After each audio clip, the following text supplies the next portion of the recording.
జై వాసవి మరి ఈ రోజున తాడేపులగూడెం ఏలూరు రోడ్లో ఉన్న శ్రీ వాసవి కన్యకాపరమేశ్వరి పంచాయతన క్షేత్రంలో మరి ఈ రోజున 5 రోజుల మట్టి ప్రారంభమైంది.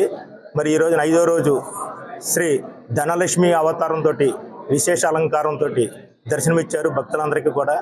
అలాగే ఉత్సవమూర్తి అలంకారం శ్రీ విజయలక్ష్మి అమ్మవారితోటి దర్శనం ఇవ్వడం జరిగింది.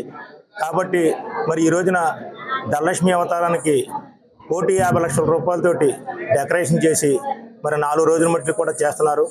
అలాగే మన తాడేపులగూడెం భక్తులందరూ కూడా ఇచ్చేసి ఈ రోజున తీర్థప్రసాదాలు తీసుకుని అమ్మవారి దర్శనం చేసుకోవాల్సిందిగా కోరుతున్నాము.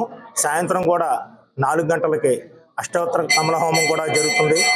అలాగే మన విభూది పళ్ళతోటి కూడా సాయంత్రం 11 గంటలకి అది కూడా జరుగుతుంది. కాబట్టి 50 మంది తాడేపులగూడెం ప్రజలందరూ కూడా భక్తులందరూ కూడా వచ్చి ఇచ్చేసి ఈ అమ్మవారి దర్శనం చేసుకుని తీర్థప్రసాదాలు తీసుకోవాల్సిందిగా కోరుతున్నాము. మరి తాడేపల్లిగూడెం ఆర్యవేశ సంఘం వారి ఆధ్వర్యంలో 58వ దేవి శరణావతారంలో అత్యంత వైభవంగా ప్రారంభమైనవి. మరి ఈ రోజున 5వ రోజు అడుగుపెట్టినాము. 5వ రోజునే అమ్మవారు ధనలక్ష్మి అలంకారం రూపంలో విశేష అలంకారంగాను, విజయలక్ష్మి అమ్మవారు ఉత్సవమూర్తి అలంకారంగాను దర్శనమిస్తుంది. అదేవిధంగా ఉదయం 10:30 గంటలకి భస్మ పార్థివ లింగార్చన కూడా జరుగుతుంది. సాయంత్రం అష్టోత్తర శతకమల హోమంలో 8 మంది జపం జరుగుతుంది. తర్వాత నీరాజన మంత్రపుష్పం మరి అదేవిధంగా దర్బారు సేవ పుంజ జరుగుతుంది. కాబట్టి ఈ రోజున ధనలక్ష్మి అమ్మగారు ధనలక్ష్మి అమ్మగారు సంపద శ్రేయస్సు పెరుగుతుంది. అటువంటి అమ్మవారు అదేవిధంగా మరి ఏ కార్యక్రమంలో విజయం సాధించాలంటే అమ్మవారు విజయలక్ష్మి అమ్మవారు అన్నదానం ఉండాలి.